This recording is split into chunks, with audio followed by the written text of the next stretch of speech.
press briefing du National Communication Committee sur le Covid-19 pour une situation générale et actualité locale concernant le Covid-19. Donc, bienvenue au Prime Minister's Office. Comme on a fait la situation au niveau de l'évolution de l'épidémie au niveau mondial en termes de nombre de cas, on arrive à 37 796 240 cas pour un nombre de décès globalement dans le monde de 1 81 944 décès. 734 974 cas en France, total, avec 32 683 décès. Nous remarquons qu'en Europe, pareil pour en Angleterre, le nombre de cas peut augmenter, mais le nombre de décès, quand même, l'IPA augmente significativement. En Angleterre, 603 716 cas positifs, 42 825 décès. Aux États-Unis, très affectés, le pays le plus affecté du monde, 7 992 932 cas positifs, avec 219 706 décès. Dans la région, à La Réunion, le nombre de cas peut continuer à progresser, 4 491 cas positifs, avec 18 décès. Seychelles, stable, 148 cas positifs, 0 décès. Madagascar, 16 718 cas positifs, avec 237 décès.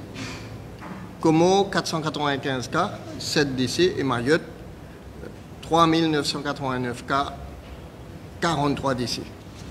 Chez nous, à Maurice, à ce matin, nous avons 3 cas positifs supplémentaires, mais à l'instant, comme au PECOS, nous avons 3 cas supplémentaires. Donc, nous annonçons 6 nouveaux cas, qui amènent nous à un total de 404 cas positifs. Tous les 6 cas, donc, bien sûr, ce sont des cas importés, des cas qui nous finissent gagner dans un vol qui nous finissent recevoir récemment. Et le nombre de décès reste à 10. Et bien sûr, le nombre de cas actifs passe à 35 cas actifs. Et ces 3 derniers cas qui nous gagnent, nous fait gagner à l'instant. Donc, ça va une personne positive là peut être transférée à l'hôpital INT en ce moment même. Le nombre de passagers en quarantaine, 1554, moins 3 donc, 3 peut transférer. Et le nombre de quarantaines opérationnelles, donc hôtel quarantaine opérationnel, 22. Je donne détail, là, ça 3 cas, 6 nouveaux cas, il y en a 3 qui ne m'ont pas encore en détail parce que le laboratoire de Candace fait qu'informe nous de ces 3 cas positifs là. Et les 3 nouveaux cas qui nous ont gagnés ce matin, c'était 2 personnes qui nous venaient dans le vol de Dubaï de samedi et une personne qui est venue la semaine dernière de Paris. Les 3 cas, c'est dans le vol Air France d'hier qui vient de Paris. Et donc, les 3 cas qui nous fait gagner, nous fait déclarer, c'est dans le vol du premier test J0. C'est pour ça que nous pouvons gagner aujourd'hui. Et c'est dans le cas, le vol de Paris. Donc, tous nos bons patients stables, pour la plupart asymptomatiques, et je peux produire bien, je tout à l'hôpital INT.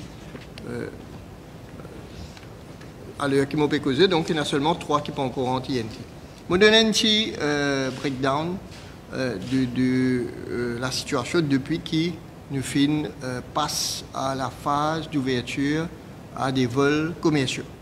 Donc, nous recevoir depuis le 3, nous recevoir un vol de Dubaï qui amène 305 passagers, dedans, tiennant 3 passagers positifs. Le 4, nous avons un vol de Paris qui amène 185 passagers, qui a 2 positifs. Et le 5, qui a un vol de La Réunion, 78 passagers, 0 positif.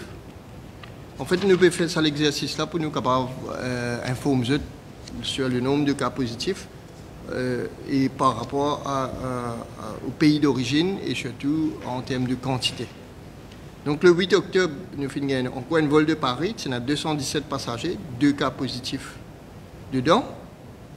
Nous tenons le 10 octobre un vol de Dubaï avec 305 passagers, un cas positif dedans. Le 11, donc hier, 263 passagers de Paris avec 3 positifs. Ce qui fait que depuis que nous commençons les vols commerciaux, nous finissons 1354 personnes qui finissent en Maurice et dedans 11 cas positifs. 11 personnes infectées sur les 1354 personnes qui finissent embarquées pour la destination Maurice. Je me rappelle que les 1354 passagers qui finissent faire un test PCR 5 à 7 jours avant d'embarquer. Mais malgré ça, 11 personnes sont arrivées avec un test qui 11 personnes qui ont une infection avec eux. Bon, il y a un peu, les très tôt, les très précoces pour nous tirer une conclusion ou même analyse cette statistique-là. Nous pouvons faire cet exercice-là à titre informatif pour que la population connaisse après un petit peu plus que 10 jours, donc 12 jours depuis le 1er octobre, avec un certain nombre de vols, et pour qu'ils nous connaissent comment ça peut passer. Donc nous ne pouvons pas, comment me dire, tirer aucune conclusion, très très précoce, ni analyser, ni faire une prévision, et encore moins connaître jusqu'à la fin du mois comment les choses vont passer. Et au niveau des bonnes réservations, la plateforme de la MTPA à ce jour 2610 personnes déjà réservées avec 2016 réservations, ce qui fait que plus de 50% de la capacité en termes de sièges d'avion qui nous mettent à disposition pour le mois d'octobre, infini réservé. Aujourd'hui, c'est le 12. Et nous trouvons que c'est les hôtels 4 étoiles qui ont plus de succès. Et en termes de nationalité, 56% de ces personnes sont des Mauriciens, 44% des étrangers.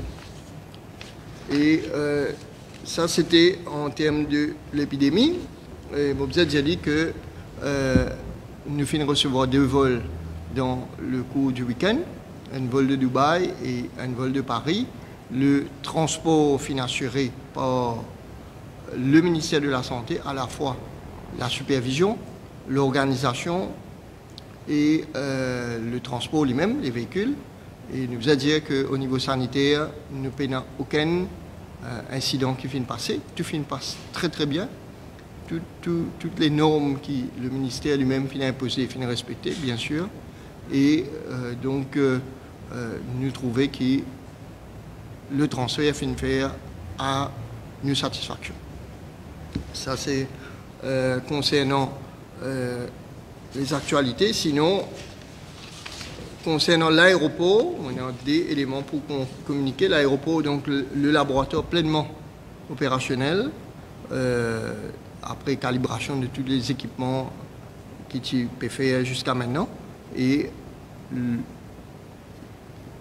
au niveau de l'aéroport, très probablement, pour le vol de Paris jeudi, les tests pour commencer à faire sur place. Un autre élément important aussi concernant l'aéroport, nous notons que l'aéroport, nous notons avec satisfaction que l'aéroport Sessi-Oussaga International Airport, c'est le premier aéroport africain à recevoir le Airport Health Accreditation de Airport Council International, et concernant le Covid-19 surtout, ce qui fait que nous notons que nous aidons l'aéroport africain qui est aux normes, qui est un protocole sanitaire très très strict, et ce qui permet de nous dire que nous finissons en termes au niveau du gouvernement, au niveau du ministère de la Santé, nous finissons toutes les précautions nécessaires qui pisent à l'aéroport pour faire en sorte que l'infection ne passe pas par l'aéroport et bien sûr dans le port aussi. Donc ça c'était ce que nous tenons pour dire concernant l'épidémie. On vous passe le docteur Catherine Gou la parole parce que nous remarquons que nous avons beaucoup d'interrogations et de questions concernant l'organisation par rapport à quarantaine et l'organisation par rapport au voyage de patients mauriciens qui allaient faire traitement à l'étranger, que ce soit au niveau des frais que ce soit au niveau des frais et aussi au niveau de ma disposition de quarantaine. Docteur Catherine Go. Oui, merci Dr Joumaï. Donc je voudrais rassurer les Mauriciens et les Mauriciennes qui ont de la famille ou des amis qui sont partis pour des soins à l'étranger, leur dire que si bien sûr c'est le gouvernement qui les a employés, ces personnes n'auront pas à payer leur quarantaine, de même que leurs accompagnants. À titre d'exemple, nous allons demain recevoir le 13 un vol de Mumbai qui va rapatrier environ 50 cas médicaux, des gens qui sont partis pour soins. Eh bien, ces personnes donc, vont être accueillies gratuitement dans une chambre avec leur accompagnant, qui est également pris en charge, au Recreation Center de Belmar. Et s'il y a des cas qui sont plus sérieux au niveau médical, s'il ne s'agit pas de patients guéris et qui sont simplement en simple convalescence et ne nécessitent finalement pas un suivi médical rapproché. Ceux qui nécessitent un suivi médical rapproché, ils vont aller à Souillac, puisque là, nous avons, vous savez, 16 lits où nous pouvons mettre les gens en quarantaine. Depuis toujours, c'est un peu la vocation de l'hôpital de Souillac. Donc, ce sont des unités avec 4 lits.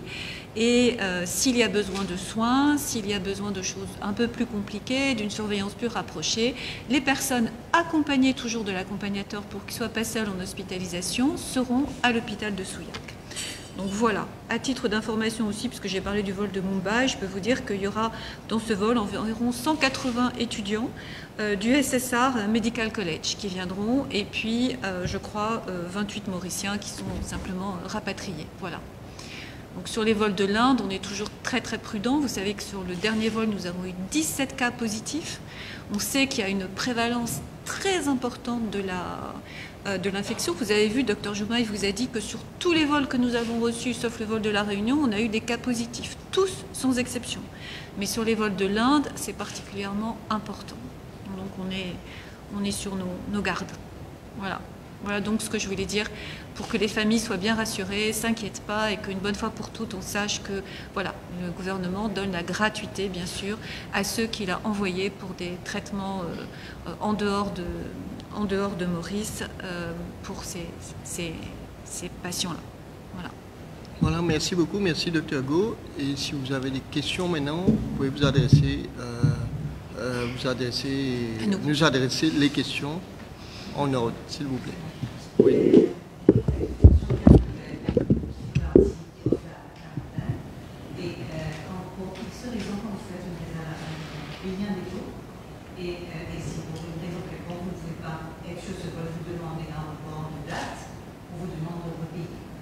Ouais, en fait, on m'a posé la question aujourd'hui même. On est en train de voir avec la MTPA quelles sont les cancellation policies qui s'appliquent pour les hôtels qui sont déclarés comme quarantaine. Donc, normalement, les cancellation policies doivent être affichées quand vous faites une réservation. Par exemple, normalement, c'est comme ça. Et on est en train de voir avec la MTPA, je connais le cas précis, et on est en train de voir avec la MTPA par rapport à cet hôtel, quelle est la raison et quelle est vraiment la cancellation policy à être appliquée. Et je reviendrai avec des réponses plus précises une fois que j'ai eu la réponse.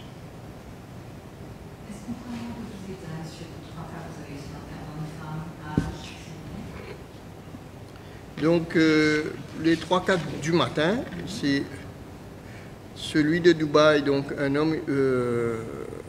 un garçon de 15 ans et une dame de 38 ans. Et l'autre patient a 57 ans, c'est un monsieur, et lui, il a été trouvé positif au 7e jour. Et il vient de France. Il vient de France, voilà.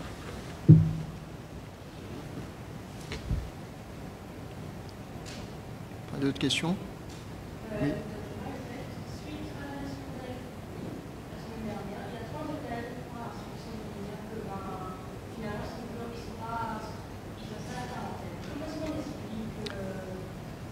Oui, en fait, la semaine dernière, quand on me donne la liste de 20 quarantaines, et bien sûr, c'est un petit peu demande généralisée, tout le monde un petit peu demandé pour donner la liste. À vendredi, moi, je donné la liste de quarantaine et effectivement, il y a 4 communiqués mon coin sorti qui disent qu'il y a l'hôtel qui est quarantaine avant et qui n'est plus quarantaine. Et moi, je bien précise dit que la liste des hôtels, c'est une liste dynamique, une liste qui évolue et qui va être amenée à évoluer encore plus. Probablement, il y a l'hôtel qui temporairement pas pour quarantaine et qui après je pourrais venir une quarantaine. Donc moi, je ne suis pas du tout surpris par rapport à ça. Et donc il y a un groupe qui tenir à clarifier, mais pensée de clarifier surtout par rapport à la clientèle locale. Parce que nous trouvons que y a un monde peut être tracassé pour le demander l'hôtel qui est antérieurement quarantaine ou je pensais qu'il y a encore quarantaine, etc. Donc c'est une démarche commerciale et qui, bon, l'hôtel a un droit de clarifier cette situation. Et bon, pas trop non ni de surprenant dedans. Et mon dit, la liste qui me dit en fin de semaine, c'est une liste qui est amenée à changer, qui est plus dynamique, qui peut évoluer. Et d'autant plus que quand nous gagnons encore plus de personnes qui peuvent venir, il y a d'autres hôtels qui peuvent venir rajouter à ça la liste là. Et probablement pour encore les autres hôtels, donc pas seulement 25 étoiles, qui pour diviser, c'est-à-dire une partie pour faire quarantaine et une autre partie pour opérer normalement. Donc ça c'est le ministère de la Santé qui traite cette requête-là pour guetter si pas géographiquement ou la disposition de l'hôtel permet de faire lire de façon avec une norme sanitaire qui est respectée. Voilà.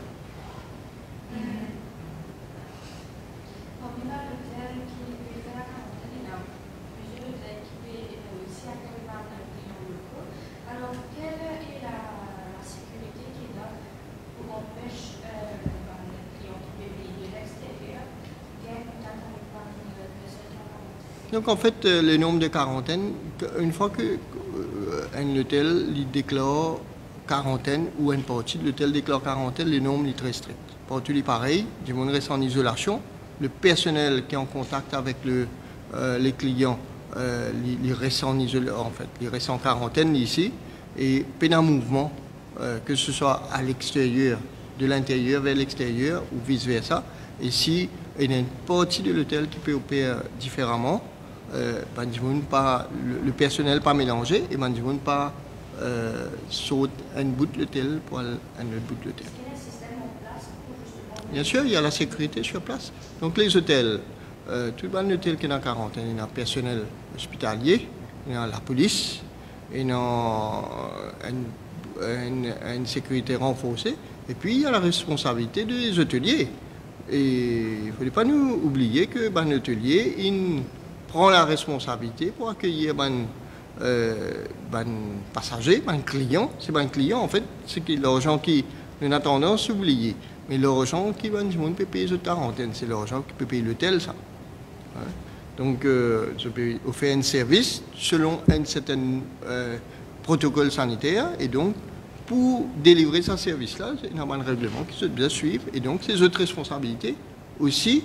Et bien sûr, non seulement notre responsabilité aussi, mais c'est notre responsabilité avant tout qui est engagée si le protocole n'est pas respecté. Nous trouvons qu'il finit un opérateur qui n'a pas fini de respecter le protocole mis en place et ne pas fini hésiter pour prendre une sanction appropriée et surtout immédiatement, quand on finit un manquement, nous finissons agir tout de suite.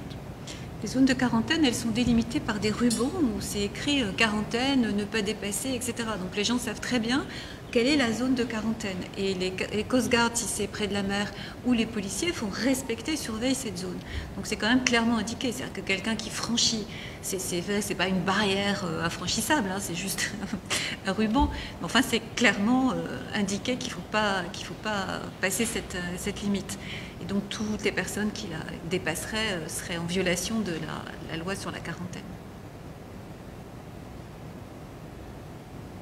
Une dernière question, s'il y en a? Pas de dernière question. Merci beaucoup pour votre attention. Oui, il y avait une dernière question. Petite dernière.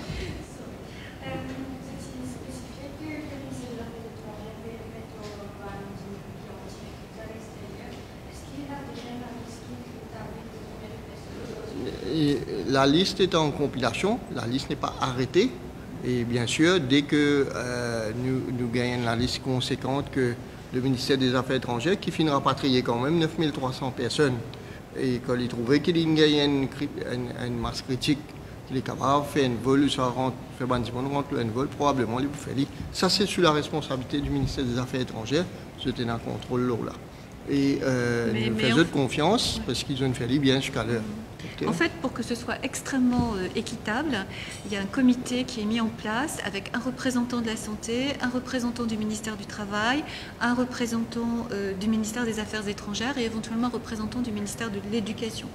Donc, pour ces cas-là, qui sont des cas particuliers, pour vraiment savoir est-ce que c'est une personne qui a besoin qu'on l'aide ou pas, on essaye d'être très équitable et c'est pour ça qu'on a fait cette commission-là, pour bien regarder les cas et décider à plusieurs, pour que ce soit juste.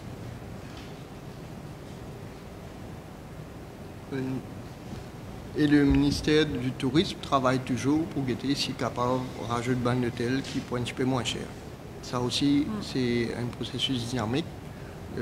La MTPA, le ministère du Tourisme peut toujours guetter pour rajouter ban possibilités pour élargir les choix et surtout gagner un prix plus favorable. Voilà, s'il n'y a pas d'autres questions, merci beaucoup. Merci pour votre attention. À bientôt.